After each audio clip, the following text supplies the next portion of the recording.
A while back, I made some GB Studio fan games. These two games were F-Zero Project and Star Fox Grounded. At the time, I was working at a mobile game studio, so I didn't really have a lot of free time. Doing this took about 4-ish months each. I was impressed and surprised at how well they did. I think it helps that I kind of focused on communities that don't really get games that much anymore. So I thought they were pretty good quality in all honesty. Flash forward about 2 years, I hadn't even touched GB Studio. I had been working predominantly in Unity and a little bit in Unreal, but I haven't made a single game besides just little things. I was working on a game jam with my brother at the time, and I saw that GB Studio 3.0 had been released. I was very interested in it, started fiddling around with it a little bit, and saw some of the new cool potential updates. They had bigger sprite sizes, they had better control, they had new color palettes. I kind of thought to myself, well, I've never made my own project, something that I own from GB Studio. Everything I've made has just been these sort of fan games. I looked around at the environment and saw that there was a lot of really cool projects coming out of it, and said, you know what, maybe I can make a little quick thing, something that's a little bit more unique.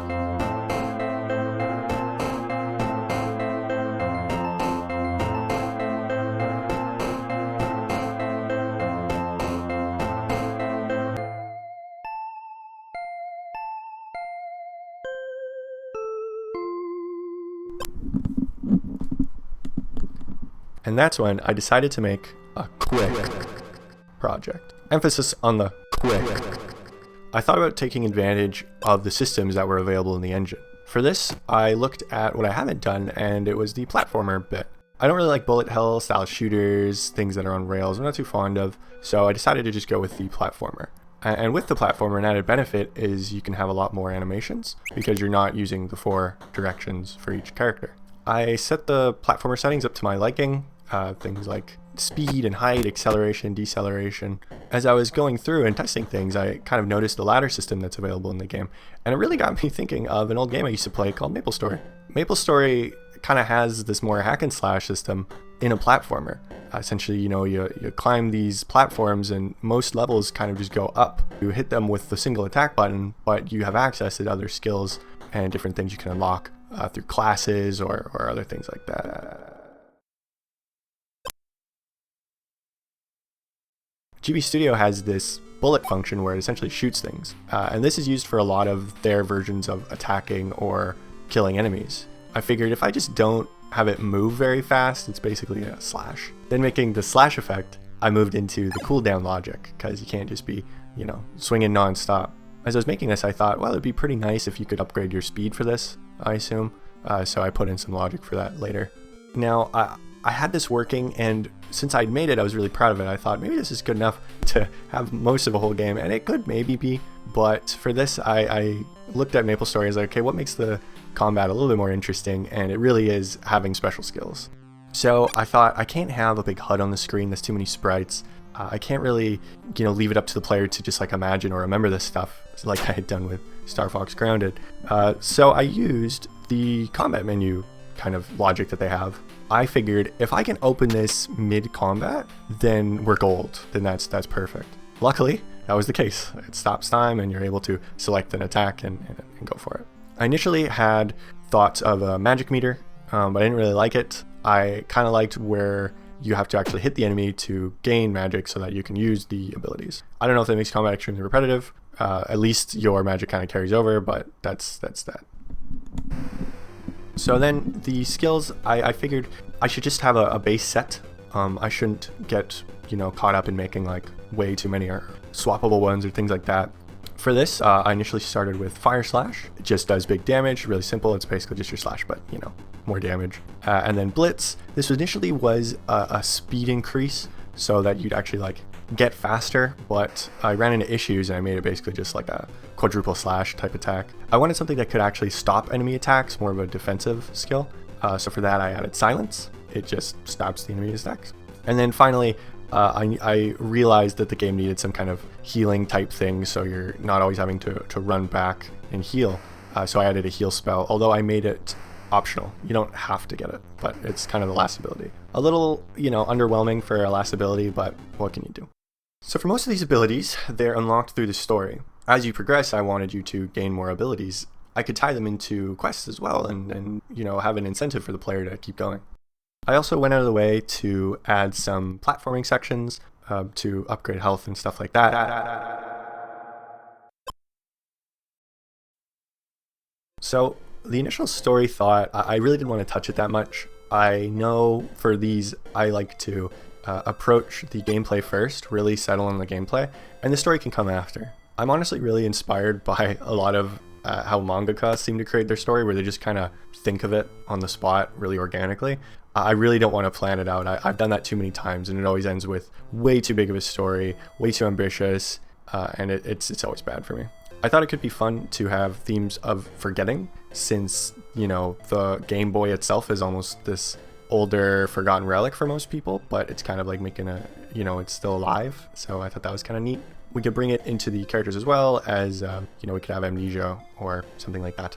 I knew it had to be some sort of fantasy because I had added these special abilities that essentially are magic, being like fire and speed increases and stuff, so it had to be some sort of magical thing.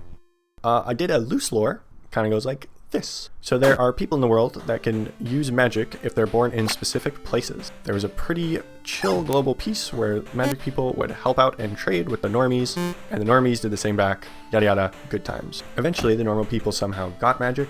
I don't really know, maybe they just figured it out, maybe it eventually spread to the rest of the world. I don't know, they just got it eventually.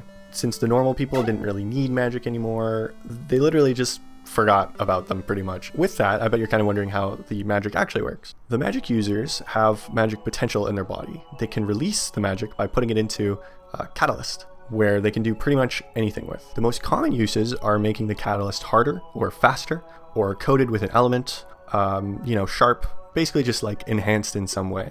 The catalyst can be pretty much anything so long as you're skilled enough. Some examples are rocks, swords, leaves, boxes, barrels, limbs, guns, fire, air, blood, axes, souls, food, hair. It's extremely soft, and by soft I mean it doesn't have many rules, and it can be very open-ended. It allowed me for a lot of creativity with characters this way. So the game has you returning to the village frequently, so I knew it needed some townspeople. Since the characters kind of grew up in the town, I really didn't want it to be like, they're these people that don't know you. So they needed names and they needed to interact with the main characters a little bit. I made about 7 of them, mainly because that's how much the screen can handle in terms of sprites. Tasso is the main character. He looks kind of like the kid from Dragon Ball Heroes. He's pretty much just a simple kind of main character kid. Zatik is Tasso's best friend. He's a bit rebellious and energetic, very excited about getting his magic, and he kicks off the story basically. This is my friend's least favorite character, and I found that funny. Ifis is the self-appointed mayor. He has no magic for some reason, and he essentially raised Tasso and Zatik. Noldia is the town's blacksmith, who uses her fists as catalysts to shape hot metal. I honestly don't know why the town needs a blacksmith, but she is there. Amma is the depressed mother archetype. I was not skilled enough to write her with more nuance and interest, so she's just kind of that basic depressed mother. Vitus is Amma's kid. He's very young and as always has oodles of energy. And lastly, there's Lavo, who wears a Nido mask costume thing. He's a healer guy and he likes herbs. I like to believe he just puts a bunch of herbs in the suit for some reason. I don't know why.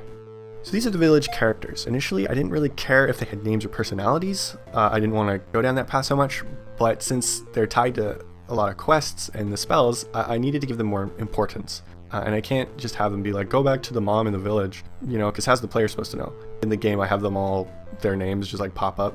Hopefully the players remember. Probably not though. These are all the characters I made. Definitely didn't forget any of them, any important characters. I didn't forget any of them at all. That might make sense. Nope. So this next bit I'm going to be spoiling. The game's pretty short, honestly. It takes about 1 to 2 hours to beat it. You can play it in browser and on mobile. Okay, difficulties. This is the main bit. So I mentioned earlier I had a full-time job when starting this, as well as I was coming right out of Christmas holidays, and I had just finished a pretty big game jam for me. I was up most hours of the night. It was supposed to be 1 month, but it kind of turned into about 5 months of weekends and nights. Anywhere I could really squeeze in dev time. I used GB Studio, which came with a lot of limitation. The limitations in GB Studio is obviously the same ones for the Game Boy.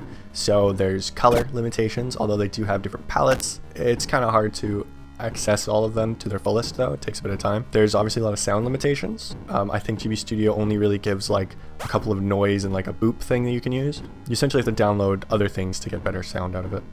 The sprite count limitations were the main one. So every sprite is kind of broken up into certain dimensions. Before, it was mostly 16 by 16s for characters, 8 by 8s for backgrounds. But recently, I believe they broke up the characters even further to 8 by 16s. So it's basically like cut in half, and you can use those.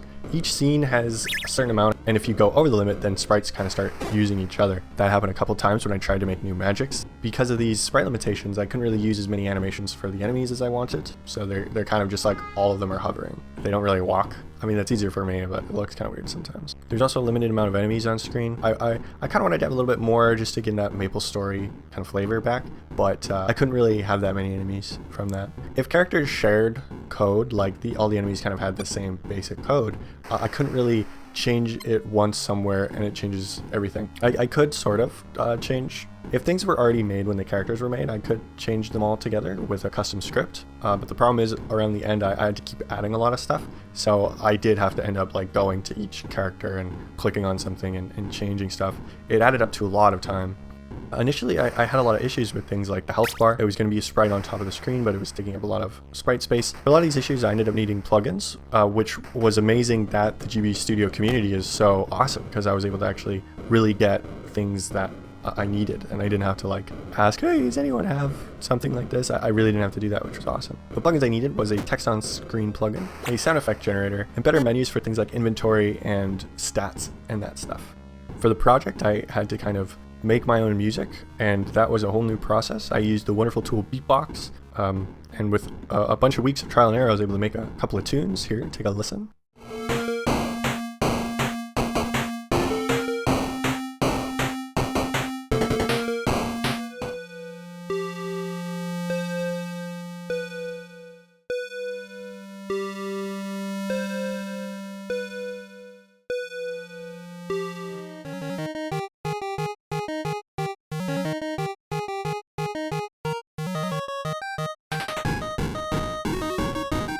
I think they sounded really good when I exported them, but bringing them in, there was a lot of issues that I ran into. Just because the whole system is different and you're running with Game Boy sound, obviously things would change and warp, but sometimes they would like, melodies would go down a key or up a key in certain areas and it would really just mess up the song. And that was a little annoying that I had to work around. By the end of it, I was losing track of a lot of variables that would lead to what and when. This is my bad. I should have been planning this out better. Probably just literally writing it down somewhere or putting more comments in. But I took a break for a while, and when I came back, I had forgotten what variables did what, and it was really hard to deal with. I had a screen shake bug that would just kill the actors on the screen. I had a bug where the player's hit animation would break the game, so I couldn't use it. And then eventually, when I was reaching the end, I had a really big issue, which was I didn't really like playing it. I had replayed and played so much that I was getting really sick of it, and sick of trying to find issues and errors and stuff to fix. I knew leading up to release, I had to replay the game from start to finish to make sure if there's any problems, and I just dreaded doing it. This kind of sucks because it makes you think like, oh, is this game not good? I literally have no idea. Sometimes when I would play it on my actual Game Boy, I'd be like, oh yeah, no, this is alright actually, but you know, most of the time playing it these last few bits, I was like, I don't know. I literally don't know. All in all, I'm obviously very proud of doing it. There's a lot of last minute changes, mainly to the art. I wasn't initially going to add the actual cutscene images, but I'm really glad I did because I think they're the best part. I wasn't going to do my own music, but I'm glad I did. For the beginning half of the game, you weren't going to have any magic, but it was really boring, so I added just a simple spell. Just that little bit spiced things up enough. The biggest regrets with the project was that I left it at a cliffhanger. That's like the main thing. I wish I would have wrapped up the story. Even if that would have added like another month or two. While I was reaching the ending, I just kind of thought like, well, maybe I'll come back to it. Maybe I'll make another one. And you never know, like I could finish the story. But for then I was like, I really just got to be done with it. And I know the story would go on. It wouldn't just end. That's my biggest regret. It's a cliffhanger. And currently I don't really have plans on finishing it. I'm sorry. My biggest achievement, I think, with this was, I think the art turned out pretty good. I like the characters and all this stuff. I mentioned the cutscene stuff before. I think that stuff turned out pretty good. People liked that it kind of was a little bit Dragon Ball-y looking. Yeah, I was impressed with those. As well as I was really impressed by the music. I've never done music before, and it's not great, but it's not horrible, I don't think. Ultimately, I was really happy I was able to kind of pull off the vision that I wanted, although, you know, there's issues and I could have changed things. I wanted to change some quests around, but I was really running out of energy by the end of it. I needed to finish and to move on. Will I do another Game Boy project in the future? I don't know. I have ideas. I would like to. Recently, Star Fox Grounded got just like a couple of like videos and things, people talking about it, and that's super cool to see. It's super cool. And sadly, my own personal projects can't really reach people that way, you know, but fan projects tend to be able to do that. So I've had the thought of maybe doing another fan project, although, like I said before, it's not mine. I can't really do anything with it. So I don't like spending, you know, months of work on something that I can't do anything with. Obviously, I can pivot it towards my own stuff, like let's just swap out all the characters, but I don't know. I like GB Studio a lot. It was such a wonderful engine to discover at the time. I had been really feeling bad about myself and what I could do.